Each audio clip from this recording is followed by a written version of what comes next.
nowadays. Rope is a great metaphor. Family, church, community, three strands bound together to make one powerful agent. You can pull you close, secure you safely, and pull you out of trouble. John Kelleher is my name. By the ripe old age of 28, I had crossed the Atlantic twice. When the Royal Navy discharged me, I never thought I'd be on a ship again.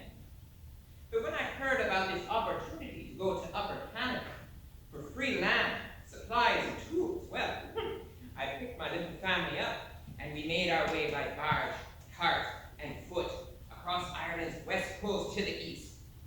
7 days' travel. Maybe you've heard of this Peter Robinson fellow, and how some 2,000 settlers sailed across Ireland to carve farms from the backwoods of Peterborough County. How the First Nations people helped them survive those first years there. But what they don't tell you about is that stuff in the middle. The rolling Atlantic, the dark, crowded, windowless berths, the creaks and cracks that make your hair stand up on end. The seasick, the stench of vomit, and the overflowing privilege. Now, don't get me wrong. The John Barry was a fine ship, but most of its 253 passengers had never even seen a map of Upper Canada. Hell, most of them had never been outside their birth country. No photos, no TVs, no cell phones. You all remember to turn yours off, right? She had a crew of just 12, but when they learned of my naval experience, well, the line between passenger and crewman quickly blurred. But even I was unprepared for that trip across the Atlantic with those farmers aboard. I wrote a ballad that would make you cry like a baby. No, I won't sing it for you.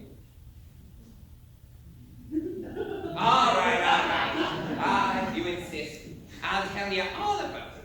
You better bring this along. It's important. By the end of tonight, you'll find out just when you're crossing over. So step aboard that John Barry with me. Watch your step, batten down, and prepare for the ride of your life.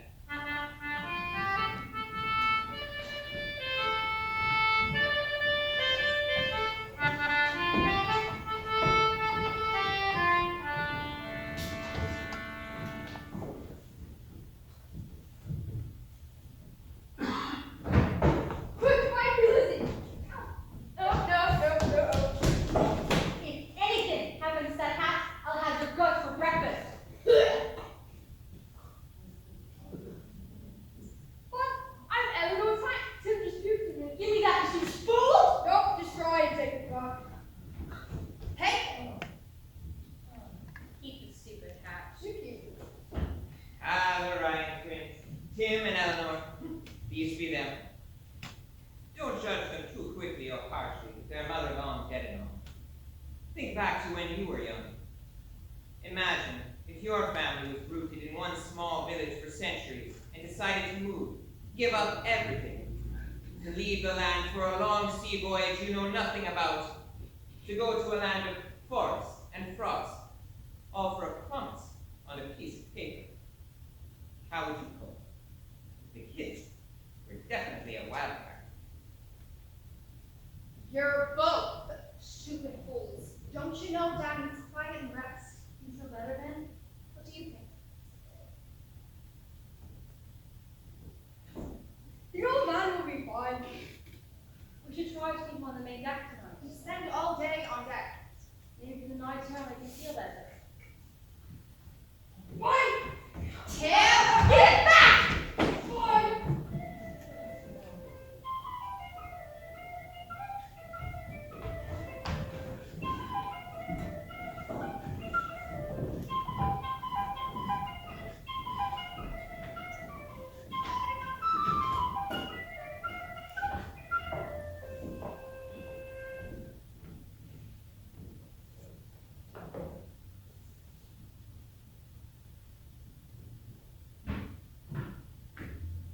Surgeon Superintendent Bernie.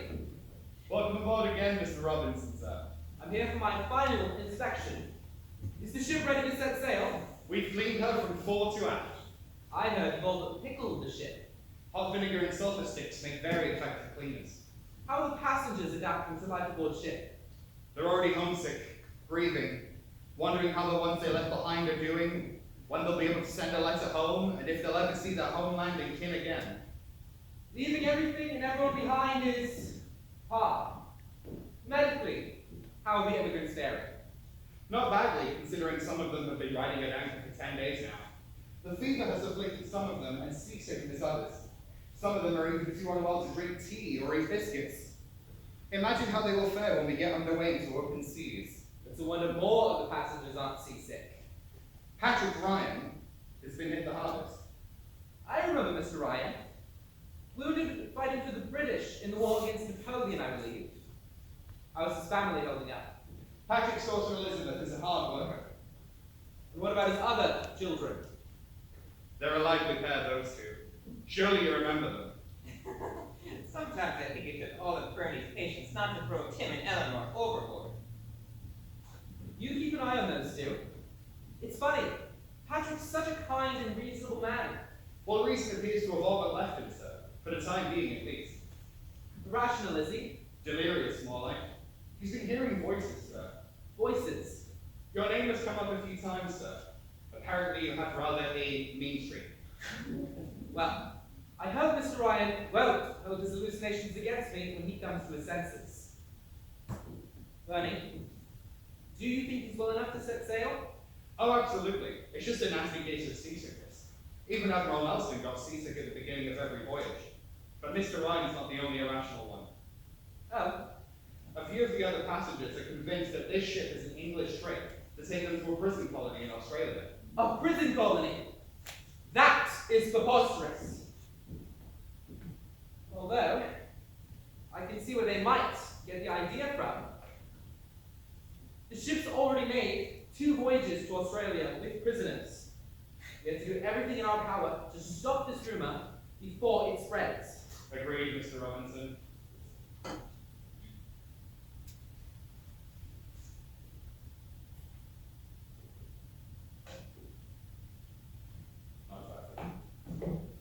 The ship's master, Captain Roach, says it won't be too much longer before we weigh anchor. I understand we were obliged by one of the Earls to delay our departure until David Nagel was brought on board. Indeed, Mr. Burney. David and Mary Nagel were added to our passenger list under some shadowy circumstances. We had to get him on board before White Boy rebels found and executed him, ferrying him back to shore in secret, get him married to his sweetheart, Mary Shea, and bring the happy fugitive couple back here safely. A pitiful matter of life and death for them, haunted by Irish vigilantes. Indeed, Mr. Burney, I'm sure you realize that's not a matter for public discussion. You have my absolute discretion, sir. Time for my final inspection of the immigrants. They're all gathered on the berth deck. Right this way.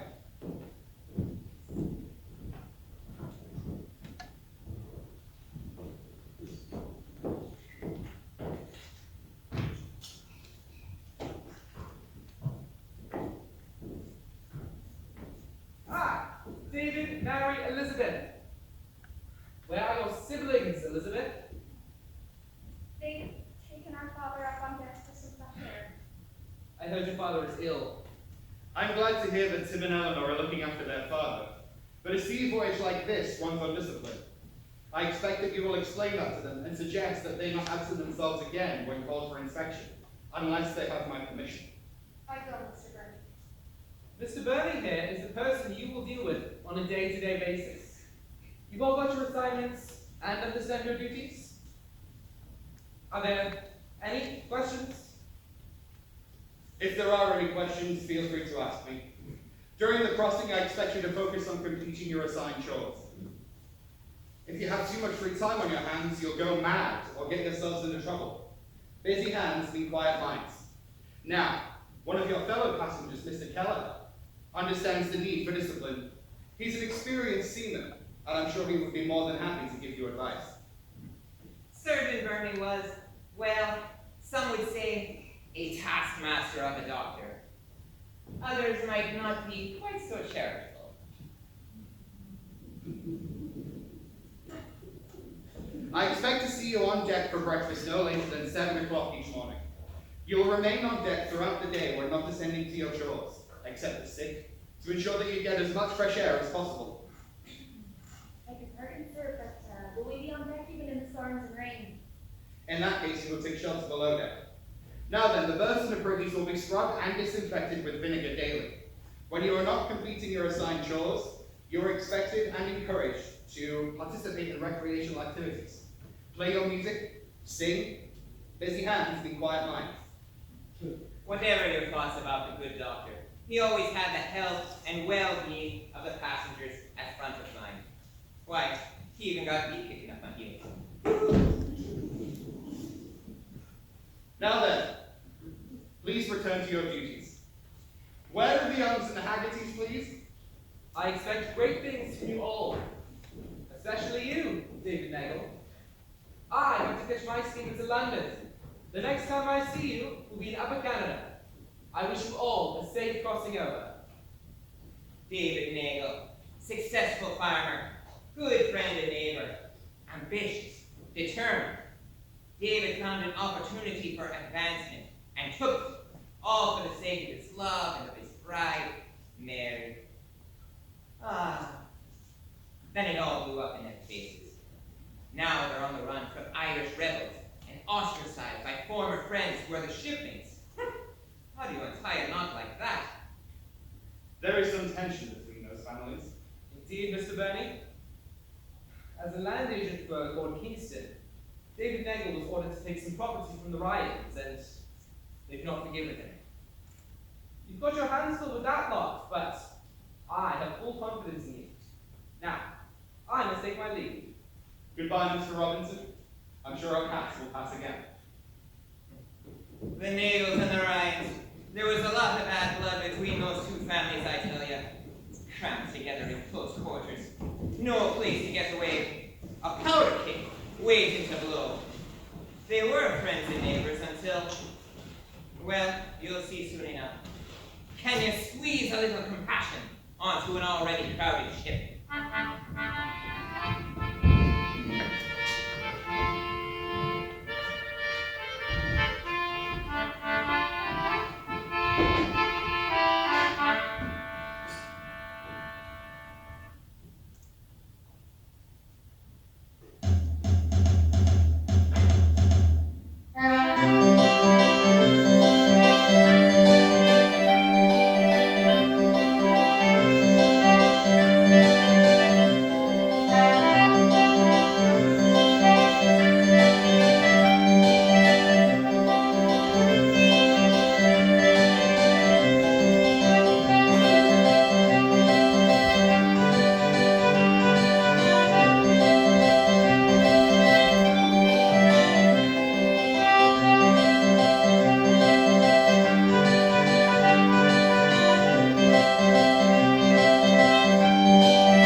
May 25th, 1825.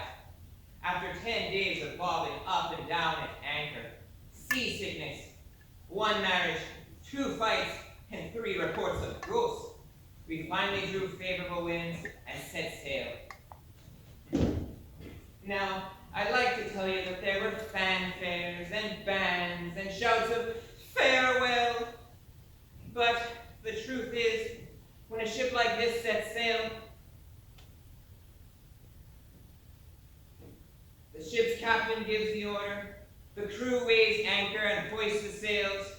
and off we go, pointing west. Most of the passengers would have already said goodbye to their loved ones before boarding. They were grieving and sick with worry. There was a chance they would never see some of their family and loved ones ever again. And the sickest passengers probably didn't even know their journey had begun until they were already well out to sea. But there they were, setting off on a journey of 6 perilous weeks that would take them to their new home. Anchors away!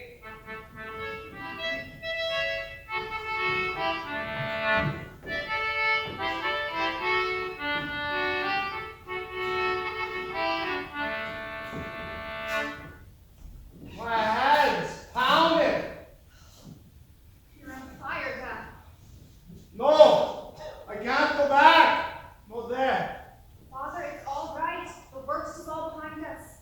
Stop taunting me. Who are you talking to? Just leave me alone. Dad. I can't go back to Ireland. Starvation. Rebellion. Wow. Dad, it's all right. We're on board Mr. Robinson's ships. The worst is all behind us. I will survive all right. I have to. Kids. Of course you will. Can't go back to Ireland. You're wrong. I am strong enough. I'm fit enough for passage. I'll show you. Don't try to stand up. You need to get your strength back first. Is that? Stop taunting me. Is that you? Robinson? You're seeing things, Dad. Lizzie, you'll put this off the ship if I don't get better. Nobody's putting you off the ship. Just rest. Very seasick.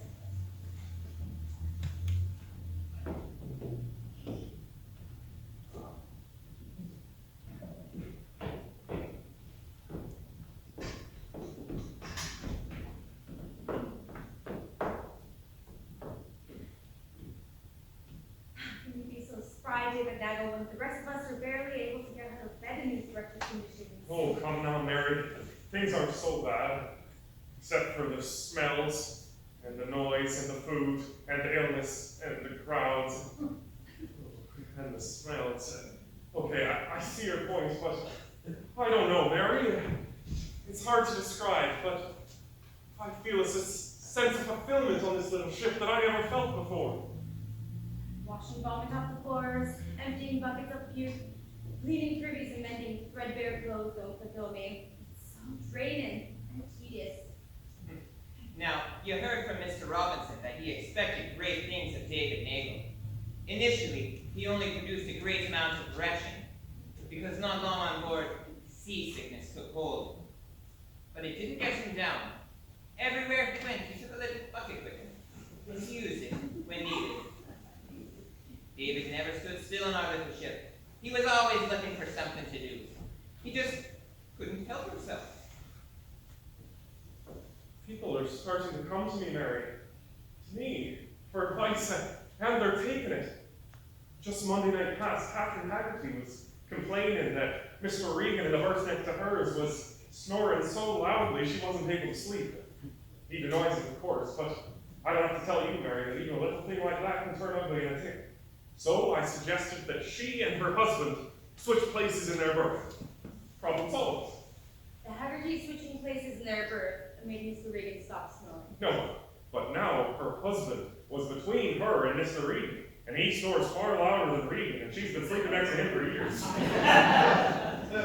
I'm a genius. I see. I'll be back later. And where are you going now? To the foredeck with Mr. Regan. Mr. Pelliver and the third mate are teaching us how to help keep the ship afloat if we run into a bad storm. Hey, it's really fascinating, Mary. There are all these kinds of anchors. There's even this little one called the kedge that you can actually pick up and carry around. Well, the third mate can. And they can use the kedges to help pull the ship off a shoal. The crew rows out the anchors in longboats and throws them overboard and hope they catch the bottom. The anchors are all attached to long ropes which are then attached to a capstan, a big drum. And the crew turns the big drum, which tightens the ropes and pulls the ship off the shoal. How interesting. Mr. Keller was telling me and Patrick yesterday about the crew's practice kedging sessions. And I can't say I totally understood, but his talking did seem to soothe poor Patrick for a while. Lord, help us if the likes of David Nagel and the Great Snorer, Mr. Reagan, are the only things standing between us and watery death. There are only 12 men and the captain in the crew. That's not many. If we get into a bad storm, we may have to pitch in. I'll leave you to them, sailor. The exciting task of cleaning up after sick people awaits me. It's amazing how colorful one can be. Well, you don't have to worry about cleaning up after me, my love. Oh, I'm so sorry. Damn you, Peter Robinson! Don't listen to the voices, they're all in your head, Dad. Why did you have to preface with the promise of a better life? He's not real. Everything's gonna be okay. You made the right decision. Do the right thing. Elizabeth, let me help. I can manage.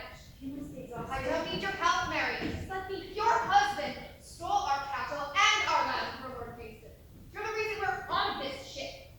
I understand your anger, Elizabeth, but blaming us won't help your father.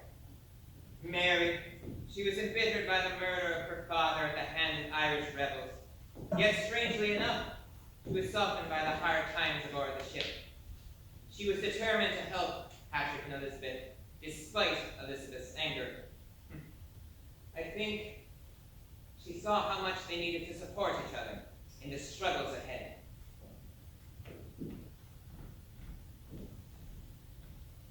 How's Patrick? Same as far as I know. The seasickness is still got him in its claws. I'll try to help. Not that there's much I can do. Elizabeth won't let me get near him. She'll come around, Mary. This is a nasty family feud. I hardly blame her for hating us. And her siblings. Don't get me started on them.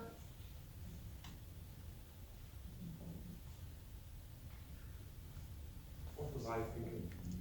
Becoming a land agent, a rent collector really, and it almost got me killed. So now we're emigrants heading God knows where. I know the Lord must have put me on this green earth to do something more than take up space, but I just wish He would tell me what. My good man, David. I'm sure God will get to you when He can. Right now, He's focusing His divine influence on Mrs. Owens of all people. Mrs. Can you believe Owens. it?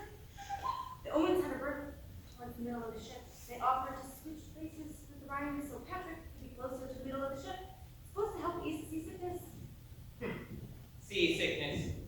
At first, you're so sick, you're afraid you'll die. And then you're so sick, you're afraid you won't. So sometimes, the most sick would be placed in the middle of the ship, where the swaying was less extreme. You see, these ships, they were like... How do I explain this? See, these ships, well, in rough waters, they were floating bloody seesaws is what they were. The Atlantic is a force of nature. And with each wave, the bow of the ship would rise on the crest and sink into the trough. And then it would rise in the crest and then sink into the trough. And then rise and sink. Are you with me here, people? Washrooms are in the lobby, sir. Mrs. Owens was so kind to move for Patrick's sake, David. Oh, kind. That's one word for Mrs. Owens, I suppose. Remember, the Owens didn't have to swap, you know. Oh, Mrs. Owens is a lying, mischief-making woman. They only traded their berth because they had encouragement. I offered to do the Owens family privy cleaning duty for 3 days if they traded their berth. You know what the Ryans think of me. Good solution, David. I certainly wouldn't have swapped if you suggested it. Maybe that's why God put you on this earth. That was a near impossible task of making peace between the beauty Irishmen. Yeah, maybe God wants me to be a priest.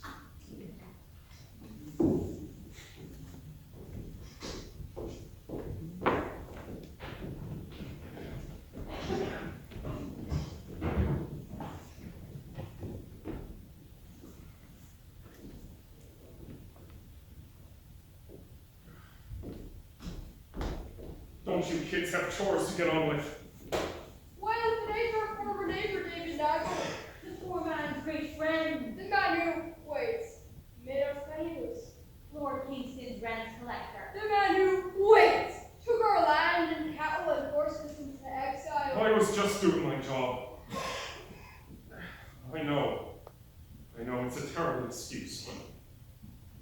wasn't me, it would have been somebody else.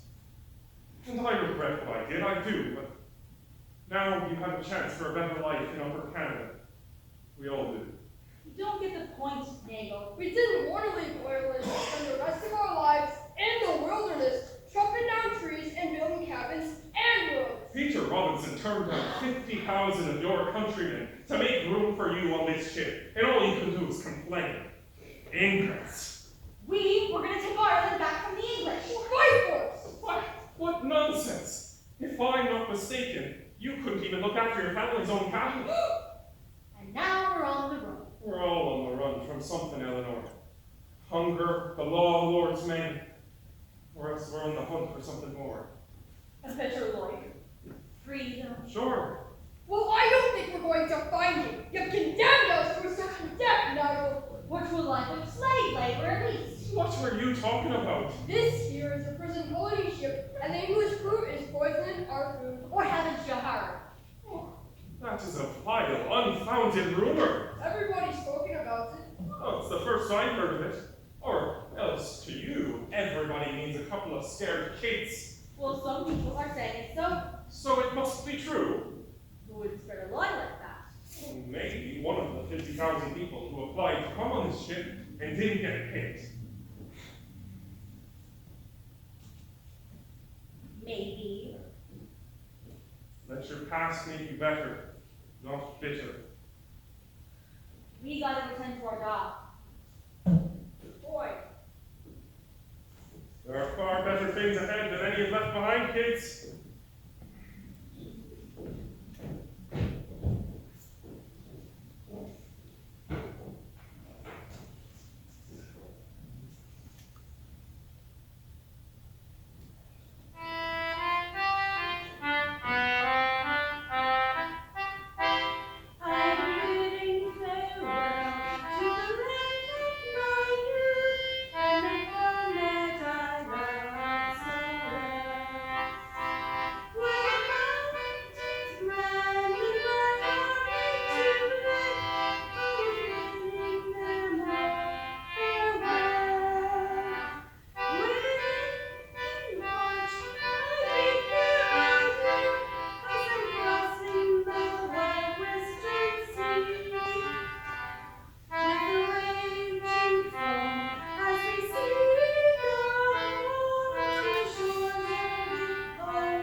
Not my family. Another Haggerty family decided to stay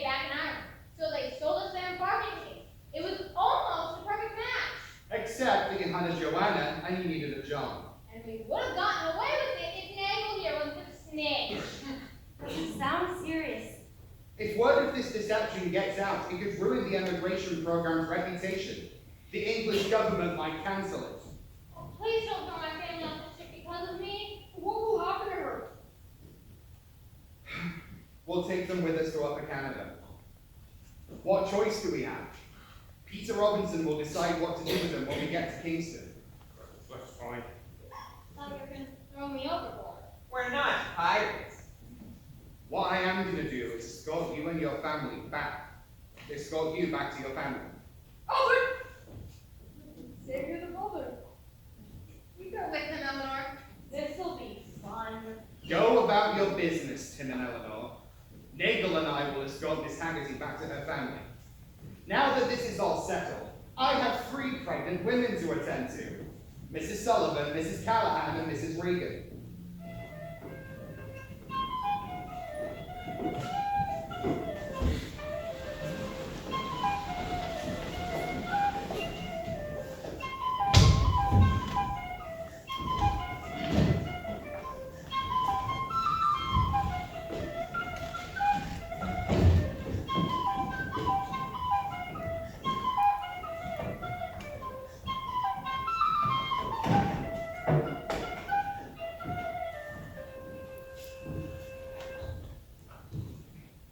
I can't stand this not knowing.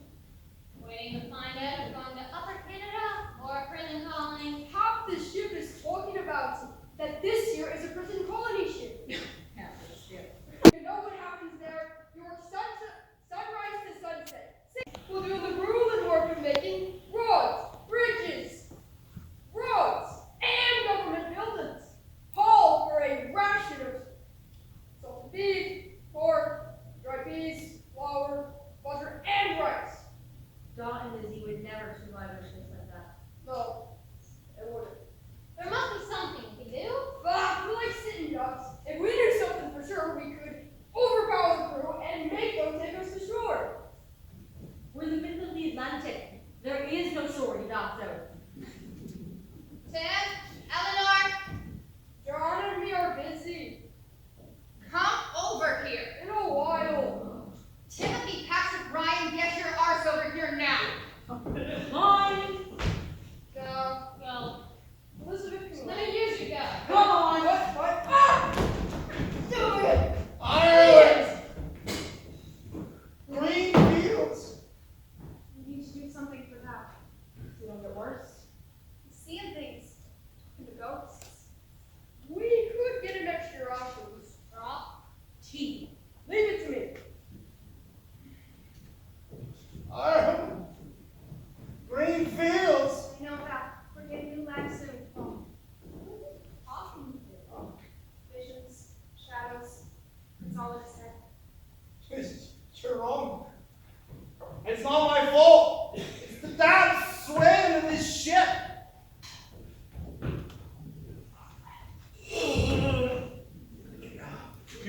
You mind your business. I'll mind mine. He's not. Okay. And you're wrong about those 2. They're good kids. They just need a firm hand is all. Lizzie can manage. Mary, I need your help. Just rest, Patrick. Drink some of my special tea. Feel better. Patrick was just one of many on the good ship John Barry to get seasick. Now, there are some ways to minimize seasickness. Surgeon Burney says to get plenty of fresh air. They say you should focus on some far distant point like the horizon. Drink lots of water and tea, they say. Eat ginger. Keep your distance from others who are sick.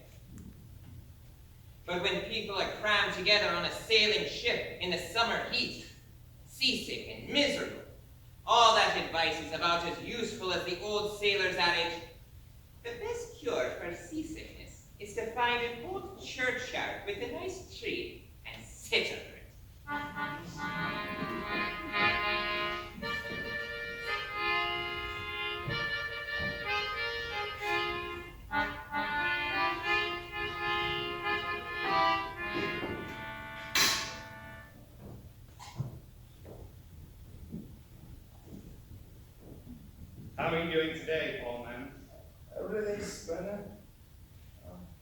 Let me see.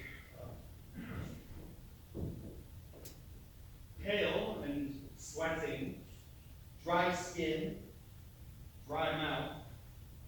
But there's no rash, and his breathing is regular. Doesn't feel too warm. He definitely needs to drink more fluids. It's a nasty case of seasickness, but it will soon pass. I hope you're right. I think Mary's tea is helping. He'll get to sea legs and sea stomach again soon enough. Rest up, Patrick. You'll soon recover. Give him some peace and quiet now. I'll watch over him. I'll be back to check on him later. Robinson! Upper Canada! Yeah. An English trap! Patrick, what's wrong? Oh. I have to. The kids. What are you going A on about that? convict ship after all. I'm trying to get out.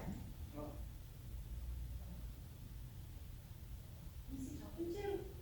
Somebody on the other side? Maybe that's probably. Overboard! Nobody's going overboard. Just need to rest. Here, try some of the tea Mary made for you. Oh. Hang on to that.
This is Bernie's captain right here. There's nobody about. I'll stand watch. Don't worry about it. If we get caught, bring him to his cabin. We're not gonna, but we gotta find out if this here's a prison ship or not. What are we looking for? Papers. What kind? Anything that might tell us whether we're going to Upper Canada or down.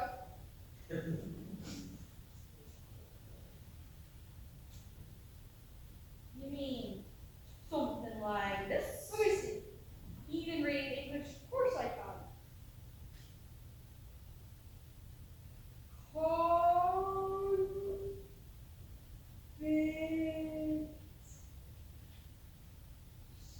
Ship. Subtitle: Journal of the Convict Ship. John Barry. Holy Mary! The rumors are true. We gotta tell everyone. Let's go.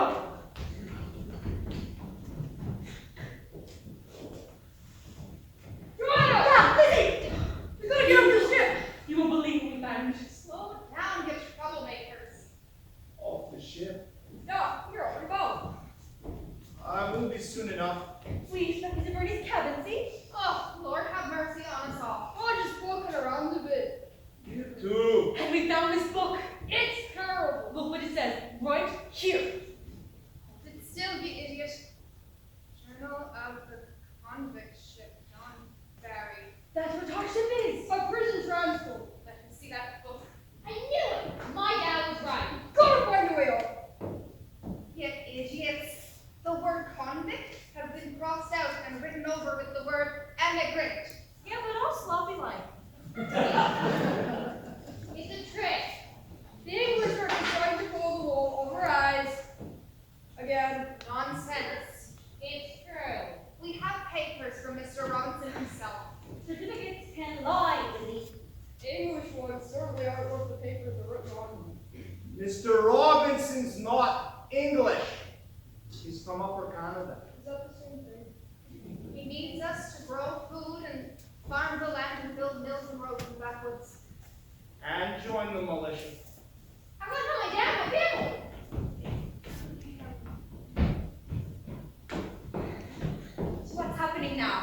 serious.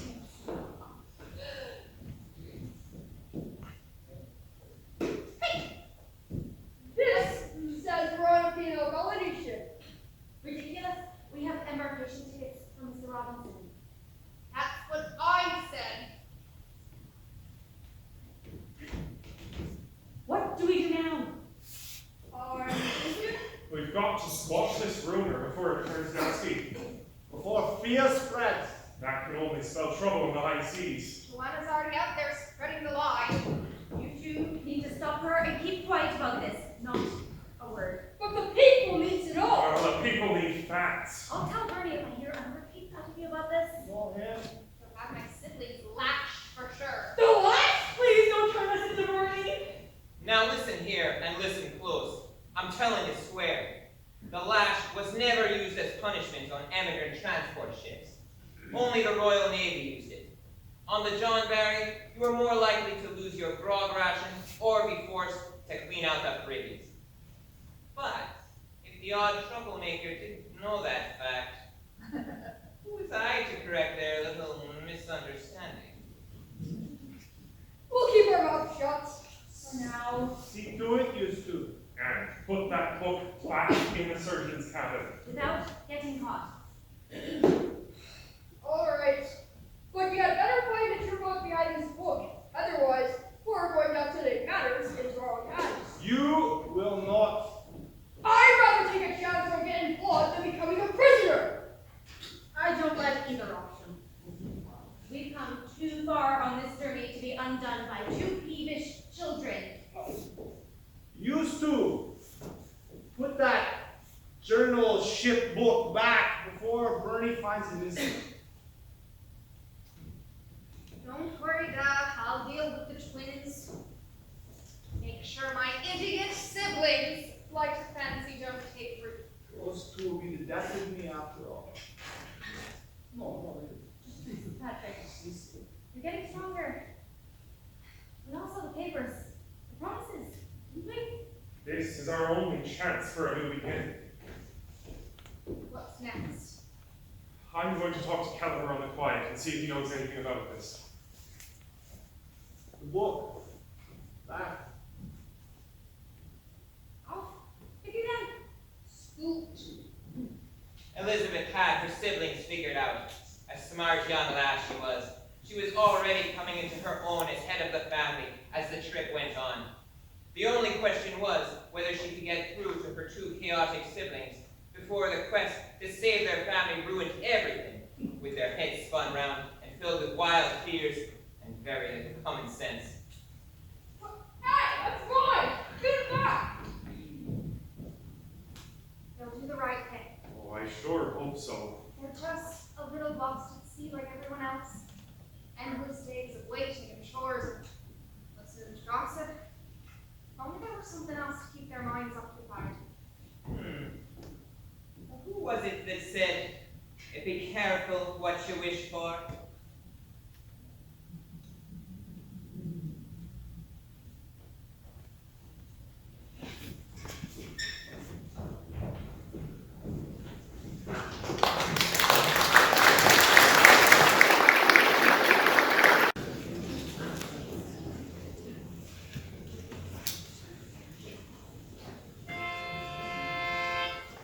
Watch every chimney go blow.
been drinking the blasted tea for a whole bloody week now.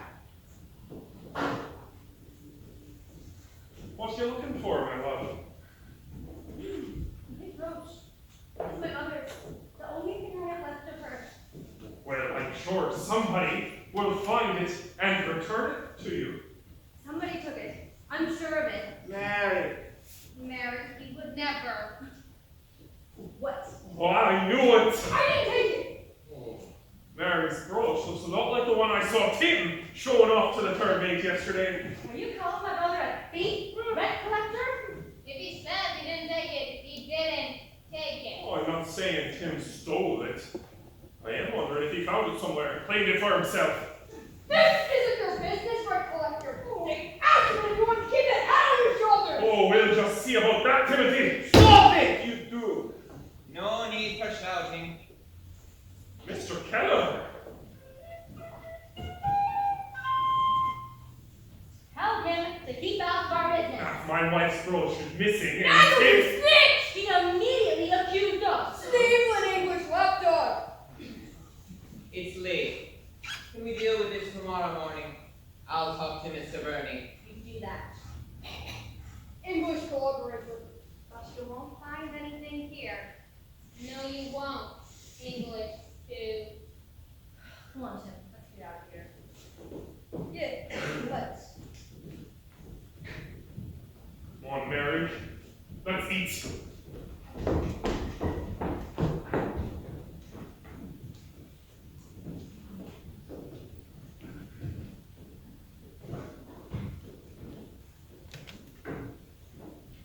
So with the storm building, petty larceny in the air, family feuds breaking out throughout the ship, 24 buckets of vomit per hour, 3 babies on the way, and resentment against the English at an all-time high, I was off to help Bernie investigate a missing brooch. Because these people didn't have enough trouble already.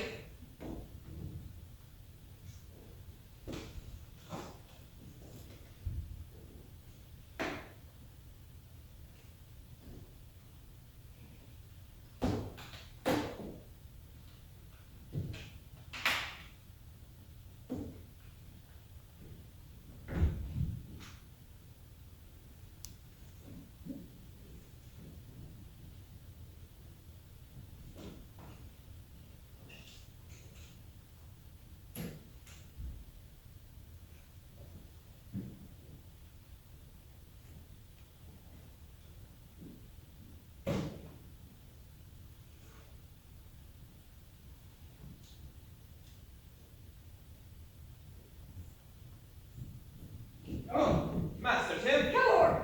what's in the bag? I was just. Hand it over. I was just helping. Yes, you were just helping yourself to a few treasures. I can explain. Save it for Bernie. I'll hold on to this for now. Let's go. I can explain.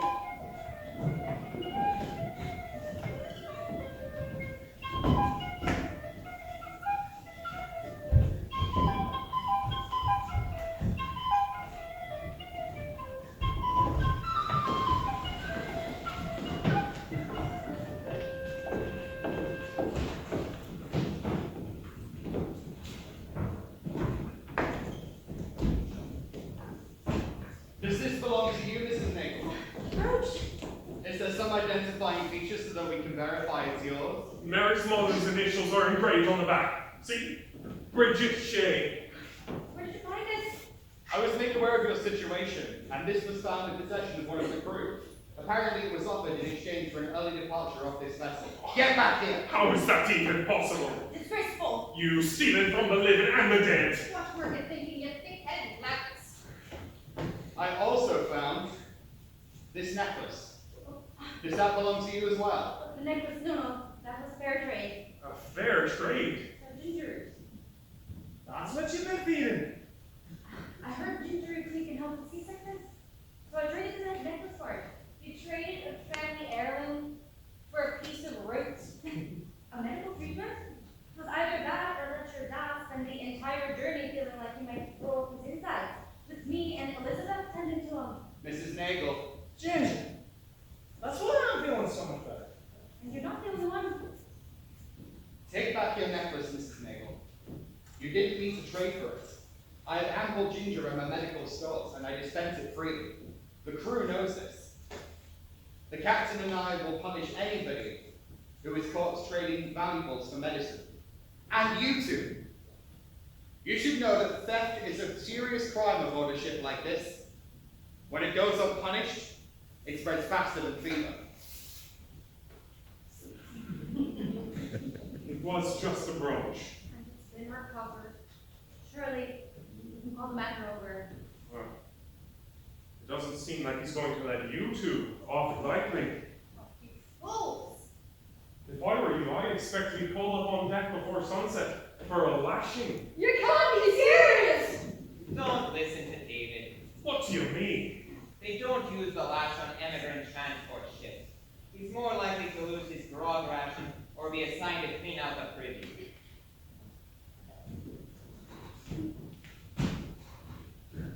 Well, whatever the punishment, we've got to tell Bernie what's really happened. Said nothing, it only make things worse for us. And everybody aboard. You know, you are the bravest person I know. But we're doing this for all of them. You don't have to take all the blame. Not one word. I've never seen a man laugh before. Maybe she hadn't, but some others had. I couldn't convince them otherwise. They suffered the crossing in perpetual fear of the lash, illness, storms, and being shipped off to a prison colony. I suppose the perceived threat did keep some of the passengers in line, but it was no way to live. What were you and Tim talking about over there? How about the brooch? Just leave me and my family alone, rent collector. You said Tim should tell us what's really going on. It's none of your business. Eleanor, they're going to lash your brother. Tell us and maybe we can help. You're hiding something, Eleanor. Why don't you tell us?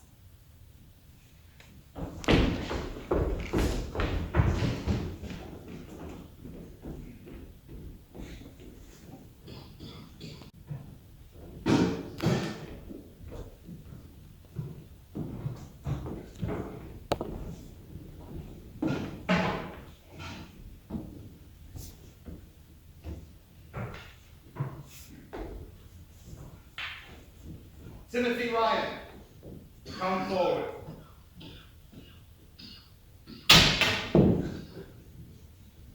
I've examined the reports as well as your peers to examine the evidence of your thefts. Mr. Kelleher, how does the court find Master Timothy Ryan in relation to the theft of the brooch?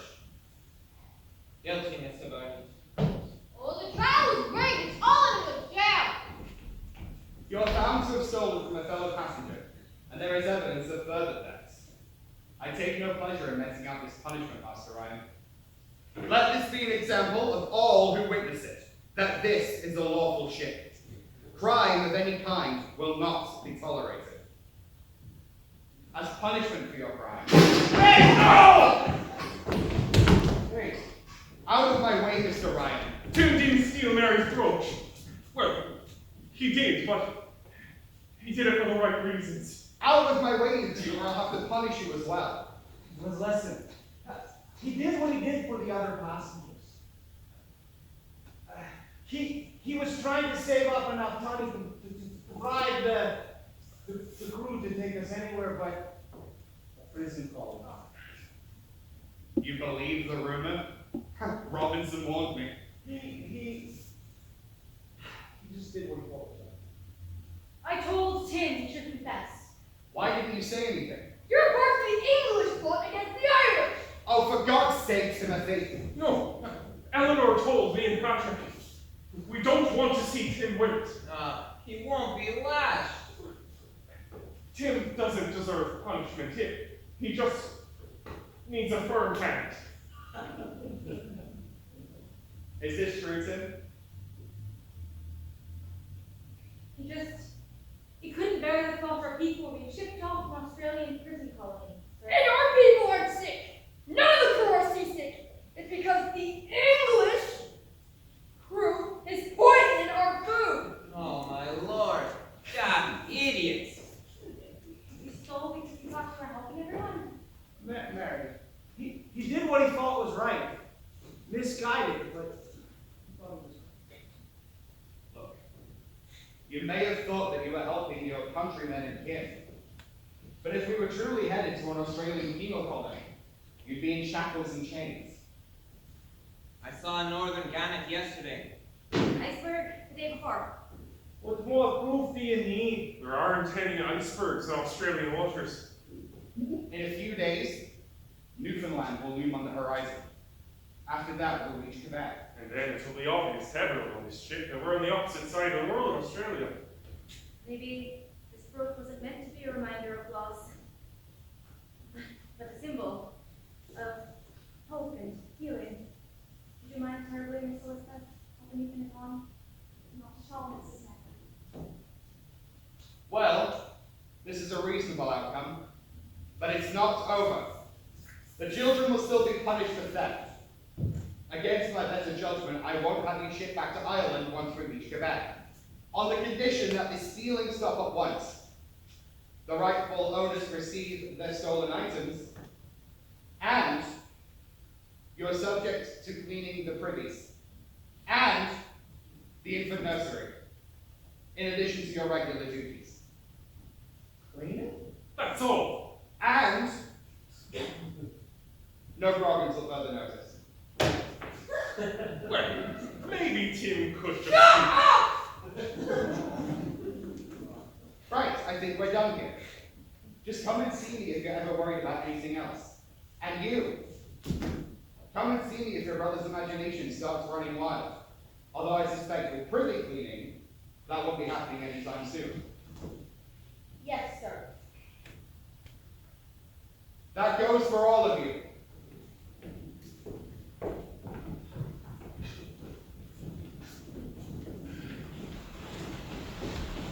Patrick was feeling better thanks to the ginger routine, but things were about to get a lot rougher. The seas especially.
We'd been at sea for almost 4 weeks when the first of the heavy gales began to lash our ship. The day dawned hot and humid, with walls of rain. As the winds began to blow, the male passengers were obliged to take turns pumping out the ship several times a day. Everybody was beyond scared. Some were praying, and others were crying out in terror. It's no great wonder Tim and Eleanor got more fool notions inside their head. I tried to throw them a lifeline, but it wasn't me who saved their scrawny nets.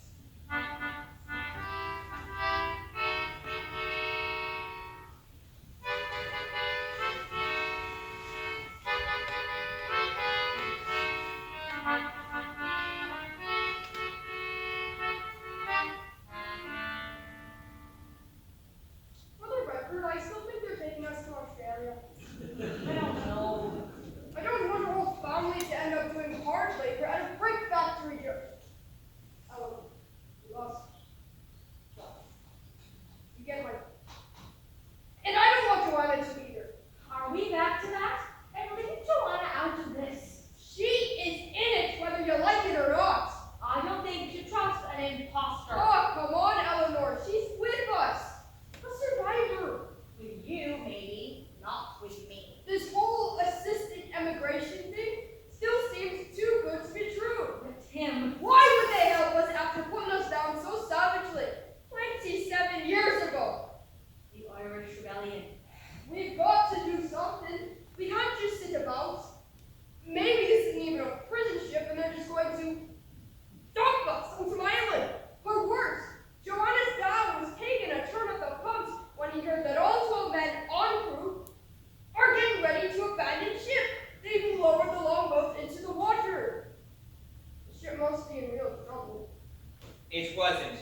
When a storm was brewing, the crew would lower the boats into the sea and tow them behind to prevent them from being smashed to pieces on the deck by the waves. That's what Joanna's dad probably saw in that moment. Talk like this was how rumours got started, which was a cause of great fear among the emigrants. Those boys, those kids, I should say. In fact, very few of the immigrants knew anything about ships or sailing or the great sea.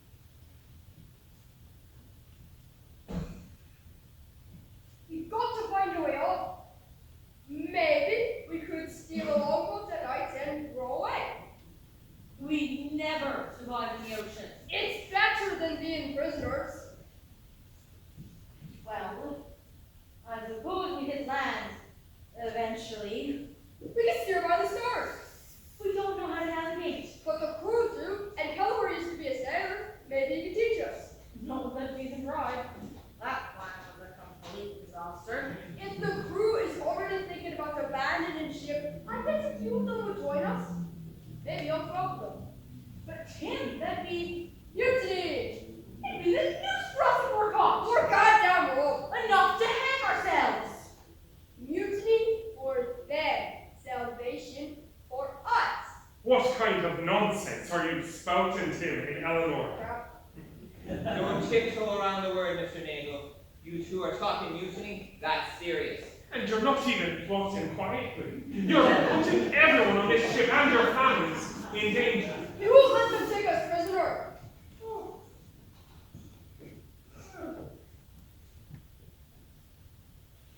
Just keep your wild ideas to yourself before you get into real trouble, and before we report it to Bernie. Now get back to your duties. Yes, sir. I don't care what they say. I'm getting us off this ship. Come on. Well, I suppose we plan. What are we going to do about those kids, Mr. Kelleher? There's no lost blood between me and them, but I don't want to see them get hurt. Don't worry about them. There isn't a longboat to be had. What do you mean? They're in the water, trailing behind our ship so they don't get storm damage. Oh, I see.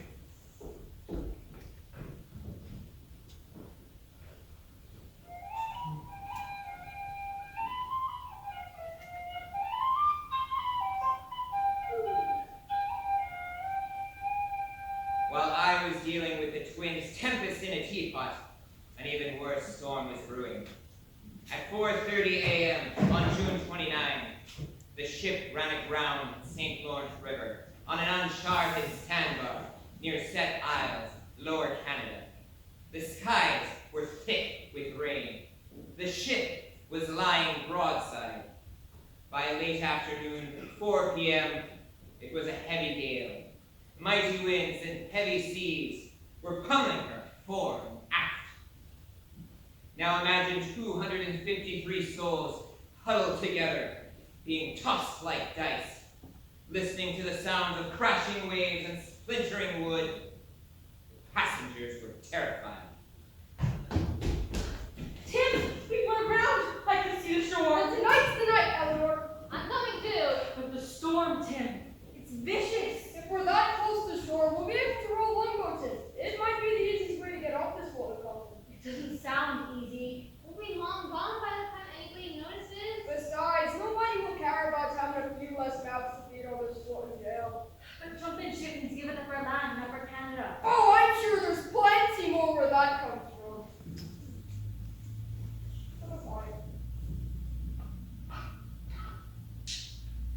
For protection.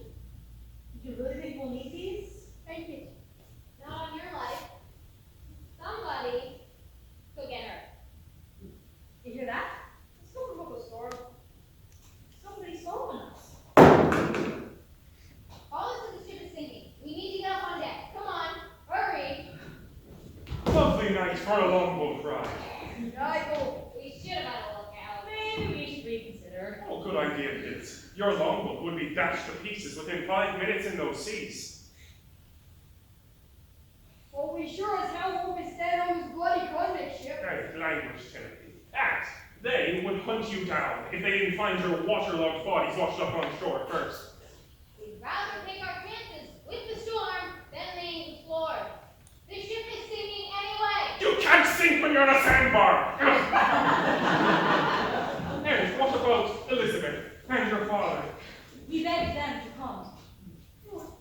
You won't be able to help them turn their plot of land in Upper Canada into a farm. They can't do it without you. They won't even notice we're gone. We're not hurting anybody but ourselves. Step aside, Nago. We're going to jump a longboat into the water and get off this floating coffin. And if you have ounce of concern for our darling sister, you'll keep your mouth shut about our plan. Keep them out of it so we don't get in trouble for anything we do. Bernie wouldn't. Anyway, it's always the easy way out with you two. You're always thinking about yourselves. You'd rather believe in a fairy tale about prison colonies and ships than do the work of building a better life for your family in Upper Canada.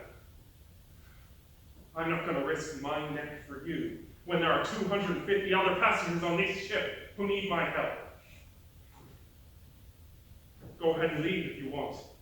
Mary and I will look after your family, seeing as you're deserting them. I owe them that debt anyway. Go ahead, jump ship. Abandon your families when they need you the most. I'm going to check on your father. Hey.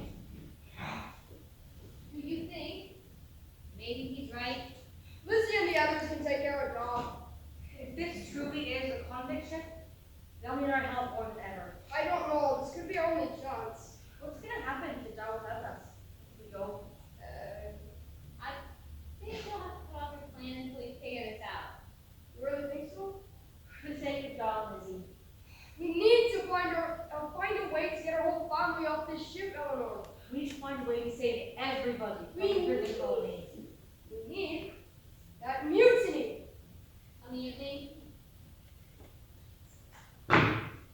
Think of it more as the will of the people. Are you sure? Absolutely. But how would we get it done? I'll think of a way. Trust me. You do trust me, right? No.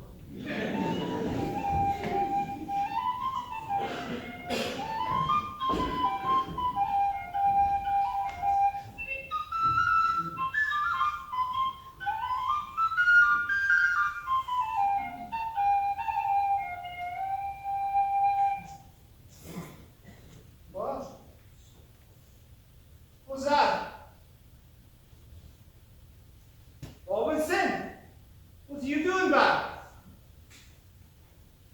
Yeah, I hear it. The ship is creaking and groaning like it's coming apart. And water rushing over the bow. Louder than the black water in the springtime. We've run aground. The ship's taking on water. Patrick? Oh, Gerry. Oh, What's wrong? the ship, it's run aground. We're taking on water. Are you okay, Mr. Ryan? No, I'm not okay. We've run aground. We know, Mr. Ryan. Save your strength. There's no time for that. We have the anchors. What about them? We have to hoist up the longboats and load the small anchors into it. You mean the kedges? The kedges, yes. Load the kedges into the longboat and row them out to sea. Drop them down, and then you can use the capstan to winch the boat off of the sandbar, like you were telling me the other day. You're describing kedging, Mr. Ryan. I didn't know you were awake when I made that speech. I tried to remember everything you told me. You remembered everything perfectly, but don't trouble yourself any further. The captain and crew are already taking care of this. How about you go down to the hold, if you're feeling up to it, and see how the carpenter is coming along with patching the hull, and report back. Like Mr. Captain. The kedging was only the start of a long day for everybody on the John Gerry. At 1 a.m. the next day, on June 30th, the anchors were secured on the bottom. The crew and 24 of the passengers began turning the capstan, tightening the ropes, which began to heave off the sandbar. At 5 a.m., they had dragged the front end of the ship into about 14 feet of water and kept her floating upright. They then waited for the next tide to float the stern off the shoal. But with a crack in the hull, even with a patch, water was pouring in at an alarming rate.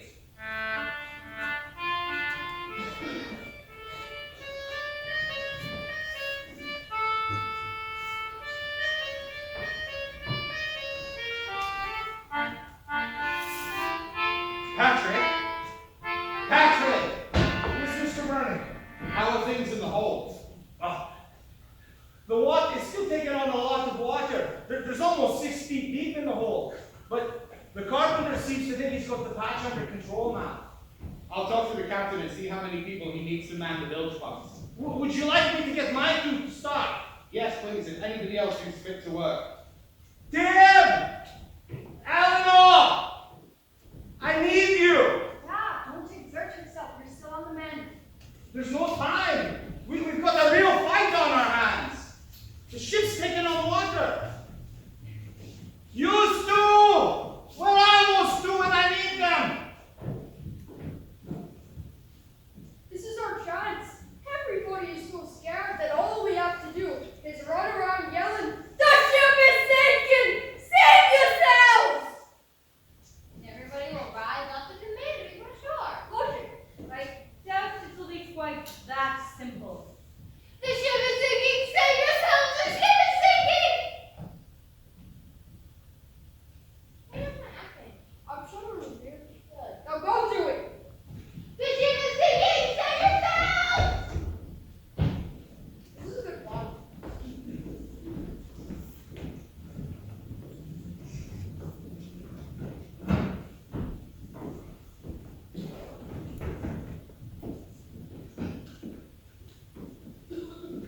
Hurry!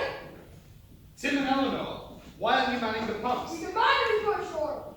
You two drop those clubs right now. Is this more of your prison colony madness? We're saving our families and getting off this boat in jail. You'll do no such thing. You've got to keep pumping like the rest of us. Because if we don't pump out all this water, this ship is going down and we'll all drown with her. Better to drown than be imprisoned by the English. The ship is sinking! There are over 60 people ready to join us. You're going to take us up on deck. Get all of us in the longboat and get us to shore. I will talk to the captain when I have the chance. He's a little busy right now. Stop it! This ship is our only hope for survival. Maybe we should wait until first light again. Then it'll smash all the pumps. That way, you'll have to put us to shore. Tim, no, that's crazy talk. You're going too far. Stop him, please. What if you get hurt? Hurt? I don't know what I would do if anything happened to you. Just for me and our family. Or Shall I confine Tim to your cabin, Mr. Hurley, and see if he changes his tune by tomorrow? That won't be necessary. Put him to work. What about Eleanor and Joanna? Patrick, set them to work with the young family on the bilge pumps. They're doing a great job and they could use all the help they can get. Now let's get back to work, everybody. We have a long night ahead of us. We passengers and crew had to pump water out of the ship for 4 more days. On Friday, July 1st, Francis Young's family manned the pumps all night. Then the ship's master hired 30 men to run the pumps continuously until Quebec. You can go now. On July 4th, after a brief stop at Rivière-du-Loup, we sailed for Quebec City, where we landed 2 days later. The settlers prepared for the rest of the journey west, while the crew turned the beloved John Berry around to head east, back to the British Isles. This is the end of my little nautical tale, but it's not the end of the journey for the Robinson settlers, me and my family included. From Quebec, it was another 2 months of journey by steamboat, bateau, wagon, and scow before we reached our new home. We didn't meet up with Peter Robinson again until we arrived in Kingston in early August 1825.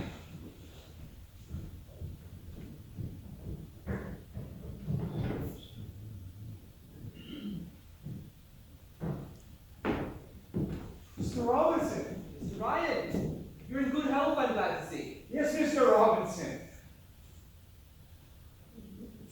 So thank you again for helping us save the John Berry. I beg your pardon? You may not realize it, sir, but for good or bad, you were with me for most of the voyage. Glad to be of service, Mr. Ryan. Oh, and I hope I didn't show you any more of my mean side. Did Surgeon Bernie tell you about my fits of delirium? I read his report. It felt so real. And sometimes it was so comforting to have you with me. Ah, yes. I told you when you first went aboard that I believed in you and trusted you. And you carried me on your left shoulder, the way I carry my dead father on mine. Your dead father? Yes, Patrick. Fond memories, inspiring tales, love and hope to get us through hard times. I made you up when I needed you most. Mine is a powerful thing, Patrick. We all cope in our own ways, I suppose. That we do, Mr. Ryan. That we do. Oh, and feel free to talk to me again when I'm not here, if you ever need to. We couldn't trouble you anymore, sir.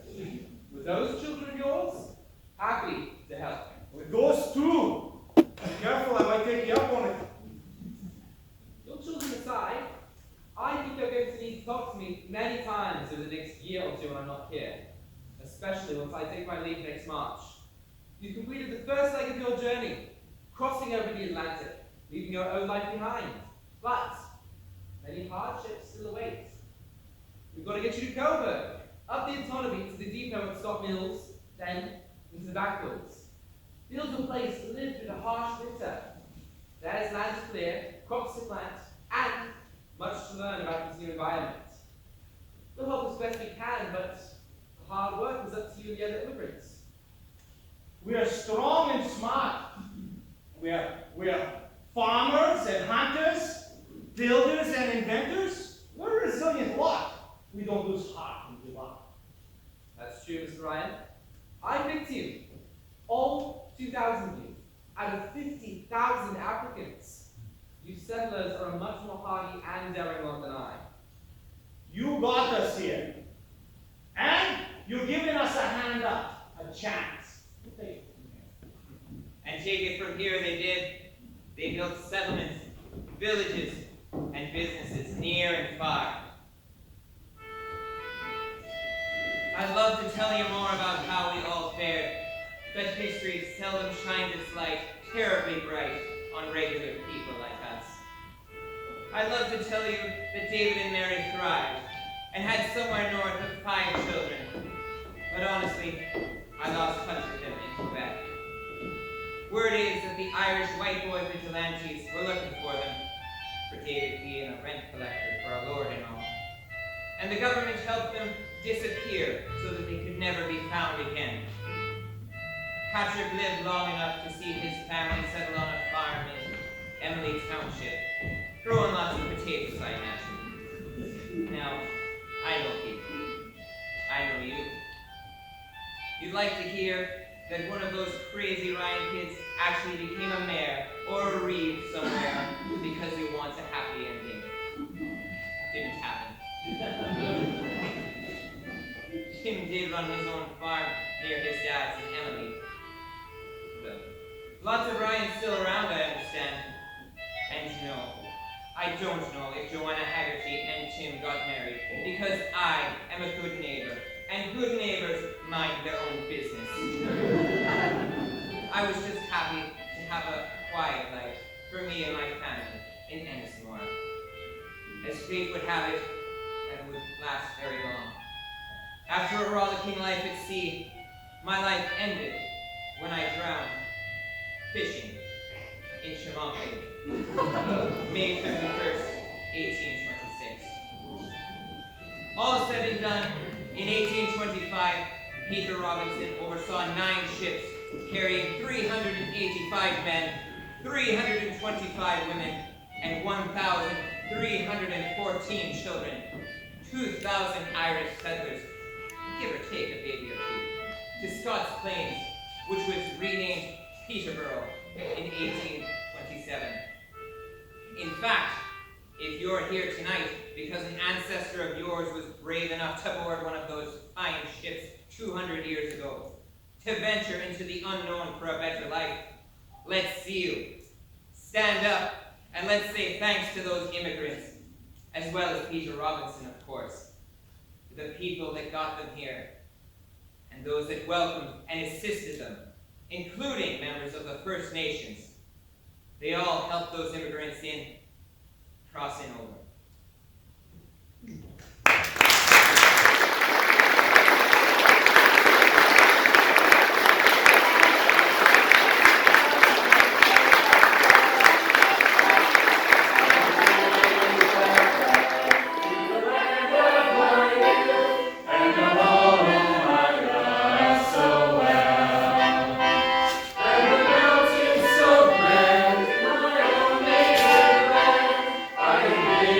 Them all.